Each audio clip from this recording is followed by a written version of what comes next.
হযরত ইউনূস আলাইহিস সালাম তাফসীরে আছে, ইউনূস নবী আল্লাহকে বলছিল, আল্লাহ আমার জাতি বড় অবাধ্য, আমি আর বলতাম না, আপনি ধ্বংস করে দেন। তখন তাফসীর আছে ইউনূস আলাইহিস সালামকে আল্লাহ বলছিলেন, ওই যে এখানে একটা লোক মাটি দিয়া মাটির পাত্র বানাইছে অনেকগুলো, তুমি একটু তার কাছে যাও তো। কুমার আর কি, কুমার। ইউনূস আলাইহিস সালাম ওই লোকটার কাছে গেছেন। তা আল্লাহ বলছেন, ইউনূস ওই বেটারে শুধু একটা কথা বলো, যে সে যে এই মাটি দিয়ে মাটির পাতিল বানাইছে, এরকম তার হাতের বানানো একটি মাটির পাতিল ভেঙে ফেলতে বলো, তারে ভাঙ্গে লাইতে। ইউনূস আলাইহিস সালাম বলছে, হে ভাই, আপনি আপনার বানানো এই মাটির পাতিল থেকে একটি পাতিল ভেঙে ফেলেন।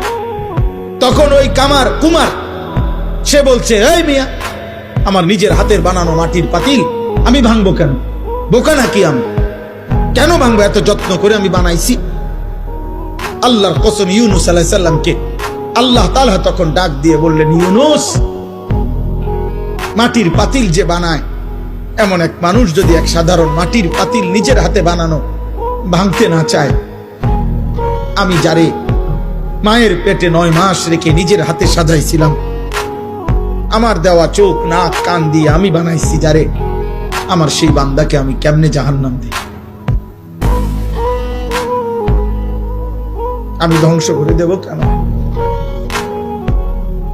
ও যদি তার মাটির পাতিল ভাঙতে না চায়, আমি আমার এমন যত্নে গড়া বান্দাকে জাহান্নাম দেব কেন? ধ্বংস করে দেব কেন? আমি অপেক্ষায় থাকি মাফ করতে। আমার বান্দা কোনদিন যদি 1 ফোঁটা রাত গভীরে চোখের পানি ফেলে, আমি ওরে মাফ করে দেব। যদি বলে বান্দা আল্লাহ গুনাহ অনেক বেশি, আল্লাহ বলবে সমুদ্রের ফেনার চাইতেও বেশি। বান্দা বলবে না। আল্লাহ বলবে আসমান পরিমাণ উচ্চতার চাইতেও বেশি। বান্দা বলবে না। তা আল্লাহ বলবেন, বান্দা আমি তো আসমান ছোঁয়া পর্যন্ত গুনাহ মাফ করতে রাজি, আমি তো সমুদ্রের ফেনার চাইতেও বেশি গুনাহ মাফ করতে রাজি।